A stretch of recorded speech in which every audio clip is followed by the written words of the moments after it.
Começa agora um programa que traz tudo sobre o livro mais lido em todos os tempos. Apresentamos O Som do Livro.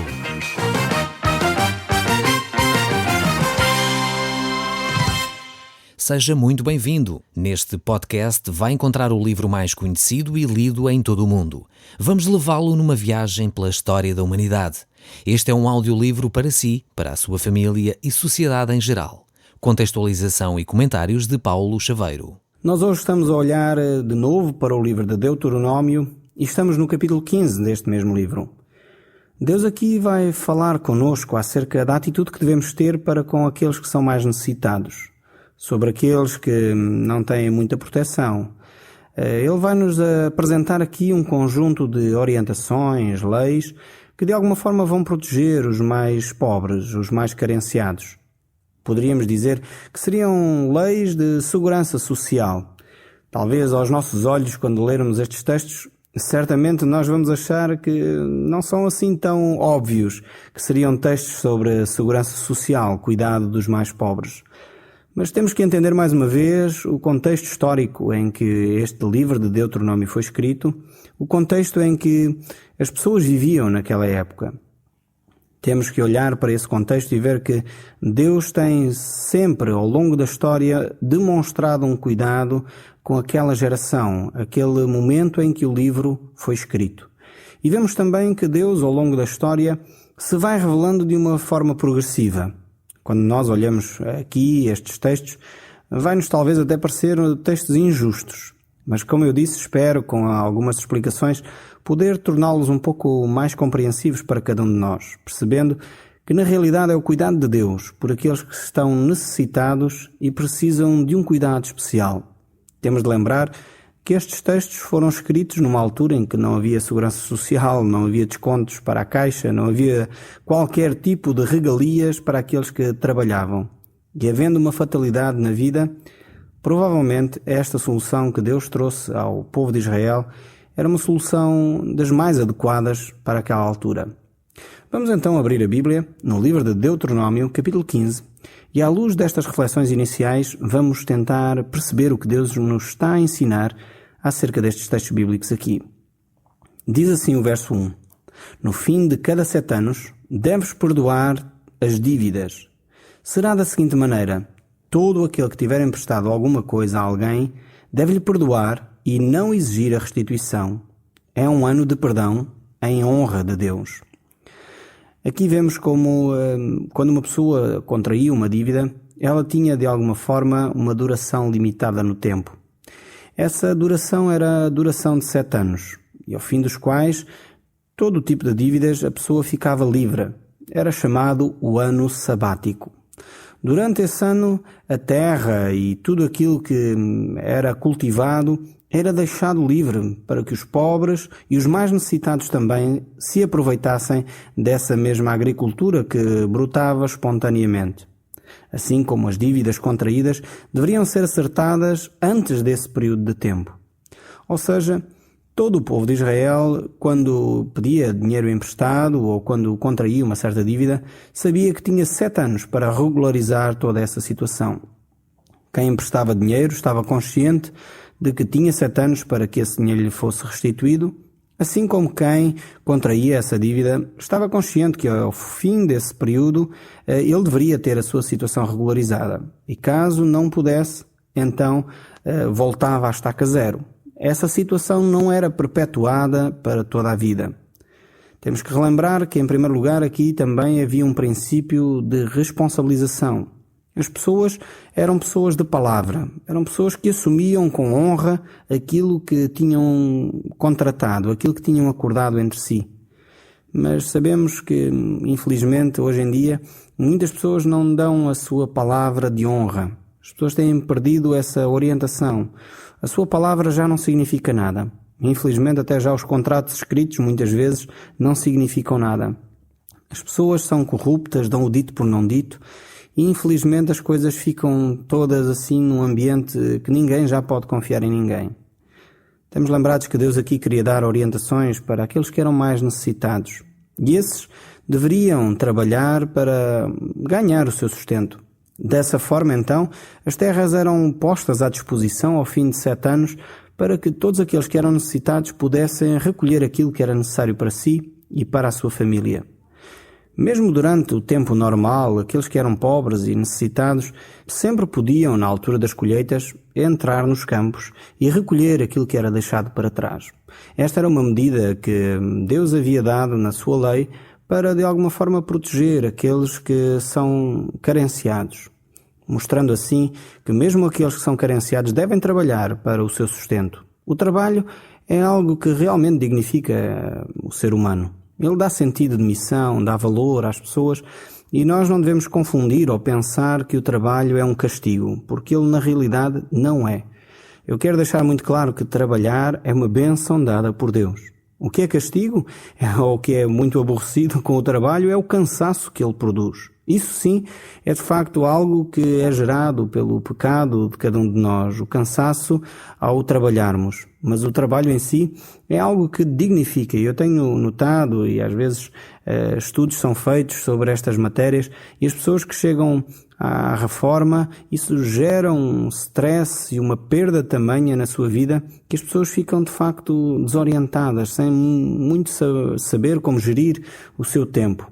Isto porquê? Porque perderam, de alguma forma, o sentido de missão. Trabalho é algo que é bom para nós podermos realizar. E Deus sempre deixou esta premissa na sua palavra. Aqueles que são pobres e necessitados devem também trabalhar para o seu sustento. E essa era a orientação da parte de Deus, pois Deus queria, de alguma forma, proteger essas pessoas necessitadas. Há um provérbio chinês que, pelo menos, se atribui aos chineses, dizendo que se vires um pobre, não lhe dês o peixe, mas ensina-o a pescar. Então este tem o mesmo conceito, no sentido de proporcionarmos àqueles que estão carenciados as ferramentas para eles próprios estarem de uma forma digna e ao mesmo tempo encontrarem o seu sustento. Penso que muitas vezes o darmos dinheiro às pessoas que estão carenciadas não é a solução para essas pessoas. Por vezes estamos a prejudicar que essas pessoas, não dando oportunidade que eles se desenvolvam como seres humanos e criando dependências a muitas dessas pessoas que estão de facto carenciadas, precisam do nosso apoio. Mas o maior apoio que podemos dar, provavelmente, é proporcionar-lhes ferramentas para eles saírem dessa situação. Então este texto aqui de Deuteronômio capítulo 15 nos mostra exatamente este princípio, estas ideias que Deus tem no sentido de proteger aqueles que são mais necessitados. Voltando aqui ao texto do capítulo 15 do livro de Deuteronômio, o verso 3 diz assim: aos estrangeiros podes exigir o pagamento da dívida. Ao teu compatriota é que deves perdoar o que lhe tiveres emprestado. Então temos aqui este princípio que para aqueles que são da mesma nação, os compatriotas, deviam ter um comportamento diferente. Os 7 anos era um tempo de perdão, um tempo de recomeçar a situação do zero. E diz o verso 4, desta maneira não deve haver pobres no meio de vocês, pois o Senhor teu Deus abençoou-te na terra que te deu para tomares posse dela como propriedade tua. Mas isso só acontecerá se obedeceres às ordens do Senhor teu Deus, pondo em prática todos os mandamentos que hoje te dou. O Senhor teu Deus há de abençoar-te como te prometeu. Terás muito que emprestar a muitos povos e não precisarás de pedir emprestado. Dominarás muitos povos, mas ninguém te dominará a ti. Estas aqui são promessas que Deus deixa ao povo de Israel. Deus promete que não existiria miséria no meio do povo de Israel. A pobreza seria, de alguma forma, eliminada do meio do povo, porque Deus iria abençoar este povo. Se eles vivessem de acordo com os princípios que Deus dá, eles viveriam de uma forma justa. Eles viveriam com base no amor, na preocupação para com o próximo e não somente com o intuito de enriquecer de uma forma exacerbada, de uma forma egoísta. Não, o cuidado que Deus tinha para com o seu povo era que eles pudessem viver de uma forma equilibrada, de uma forma digna, em que todos pudessem ter de alguma forma a sua riqueza bem distribuída. Podemos crer que o problema da pobreza não passa simplesmente por ter medidas corretas. Passa essencialmente pelo coração do homem. É necessário que o homem transforme a sua mente, o seu coração, a sua atitude para com aqueles que são necessitados, para que dessa forma o problema da pobreza seja de facto resolvido. Eu creio que o maior problema que nós temos com a pobreza não é a falta de recursos, mas é o coração do ser humano. Quando o coração do ser humano é transformado e ele se torna mais preocupado com o outro, provavelmente a situação humana seria bem diferente. Não basta política demagógica, não basta declarações bombásticas. Isso, por vezes, é interessante. É importante que os políticos, é importante que as empresas e as entidades se preocupem de alguma forma com os mais carenciados. Mas, acima de tudo, é necessário que o coração de cada um de nós, de todos aqueles que são parte da sociedade, esteja preocupados, esteja um coração conduído com aqueles que são necessitados e dessa forma esteja disposto a abdicar daquilo que talvez até seria um extra para a sua vida para partilhar o que tem com os outros. Quando o coração do homem é transformado a esse nível, de facto então podemos começar a trabalhar nessa área de suprir as necessidades aos outros. Mas eu também sei que a maior pobreza que nós enfrentamos na nossa nação até nem é a pobreza financeira, a pobreza material. Eu creio que a maior pobreza que nós enfrentamos é uma pobreza espiritual. Essa pobreza não se combate com dinheiro ou com recursos materiais. Essa pobreza só é combatida pela ação de Jesus na nossa vida. É por isso que Jesus Cristo nos deixa essa recomendação quando Ele está no nosso meio, citando o livro de Deuteronômio. Ele diz: nem só de pão viverá o homem, mas de toda a palavra que sai da boca de Deus. Há de facto muita pobreza espiritual no nosso meio. Pessoas que são pobres espiritualmente porque não percebem que a maior dificuldade que o homem tem é não ouvir a palavra de Deus e não se enriquecer com os princípios que a palavra de Deus tem. Quando nós não entendemos isso para a nossa vida, então de facto estamos longe e somos pobres espiritualmente. Muitas vezes vemos pessoas que têm milhares de euros, estão riquíssimas em termos materiais, mas em termos espirituais são pobres. E chegam ao ponto, algumas delas, até de pôr termo à sua vida, porque o seu vazio interior é tão grande. A solidão que sentem é imensa e por essa razão preferem terminar com a sua vida. Muitas dessas pessoas por vezes se refugiam no álcool, nos fármacos, nas drogas, pois o vazio que eles têm no seu íntimo não é preenchido por nada que eles encontram ou que eles conseguem comprar. A pobreza espiritual não se compra, é uma dádiva dada pelo próprio Deus. E só o encontramos, esse vazio só é preenchido quando Deus entra na nossa vida. Podemos ser ricos ou pobres materialmente, mas a condição social aqui não interessa. Podemos, no entanto, manter-nos pobres espiritualmente ou ricos espiritualmente. Não interessa a sua condição social, pode ser rico espiritualmente mesmo não tendo bens materiais. Depende da sua relação com Deus e do facto de você pedir que Cristo venha habitar na sua vida, que Cristo venha transformar a sua vida. Aí você torna-se rico espiritualmente.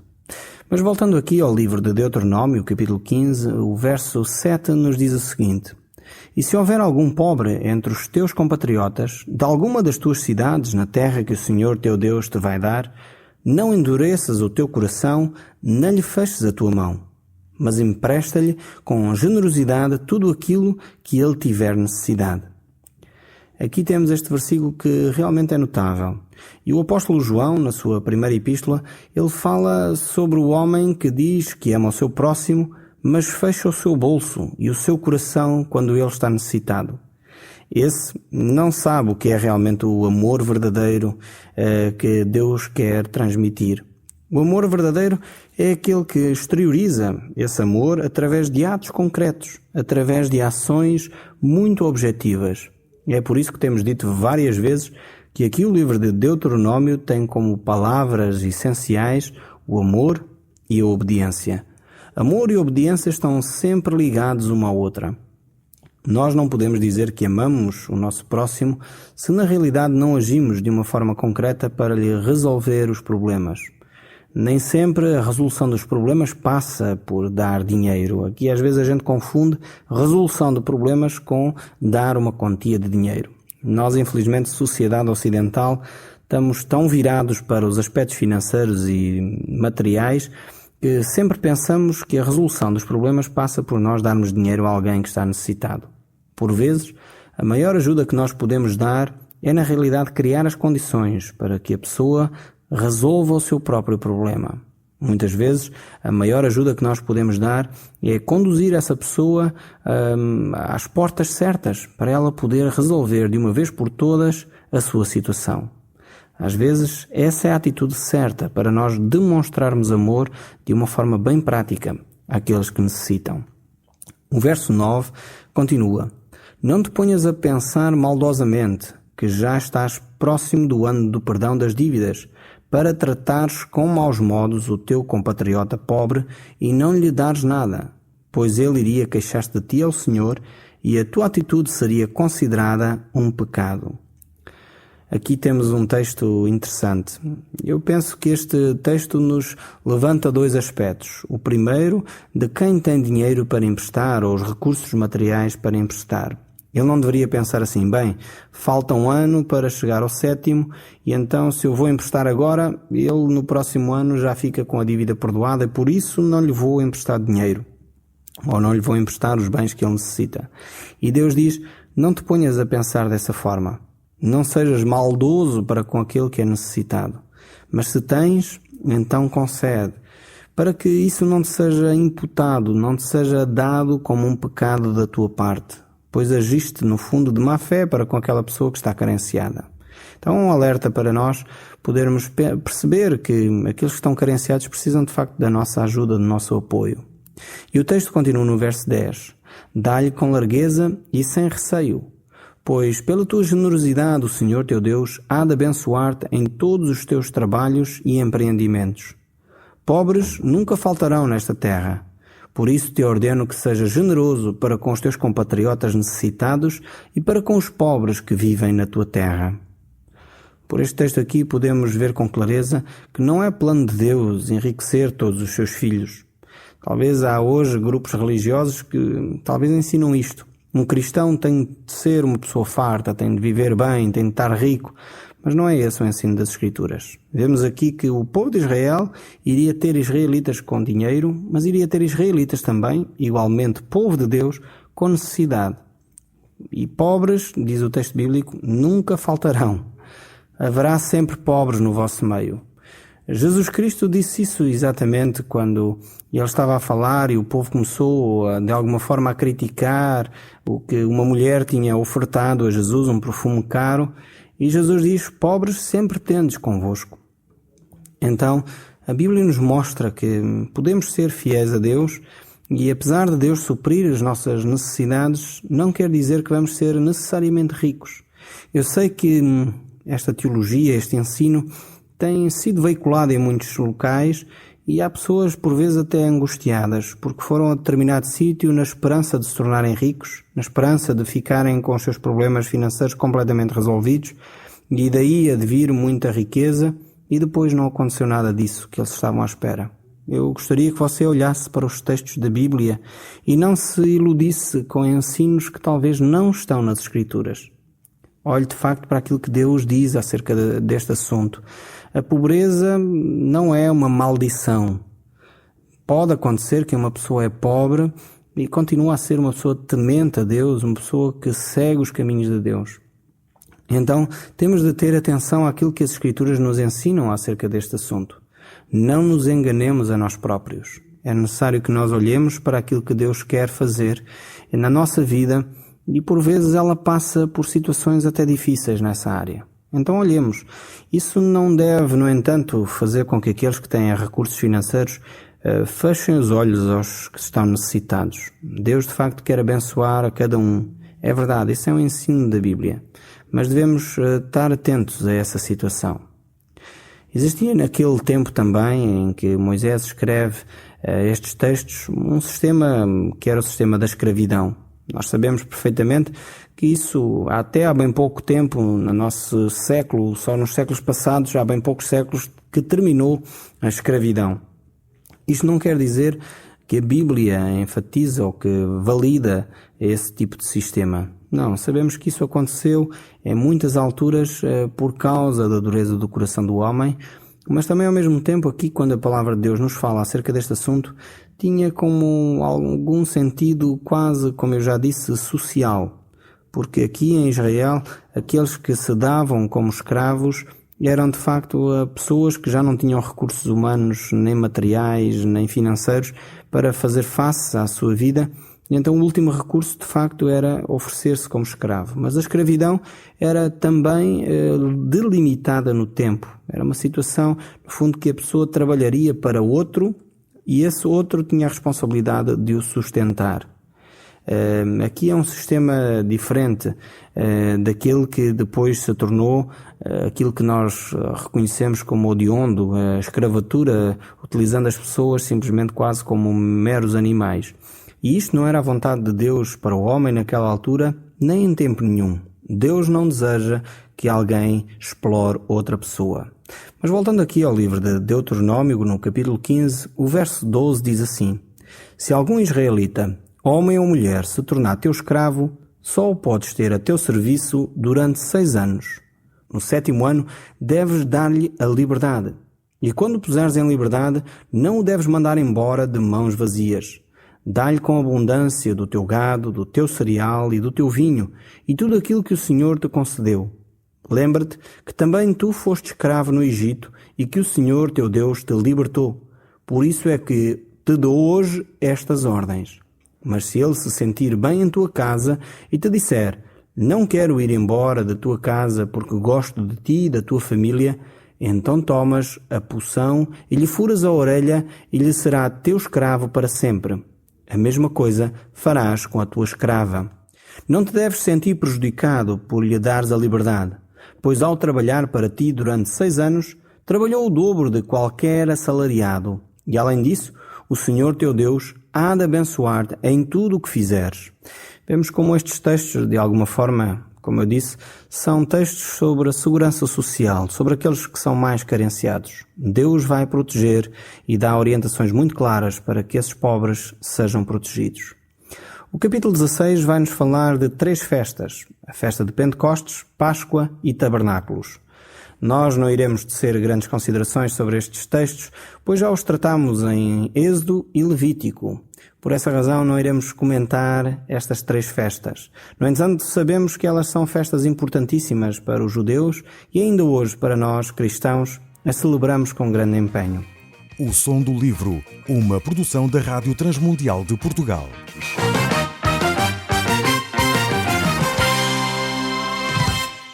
RTM. Conhece todos os nossos programas em rtmportugal.org.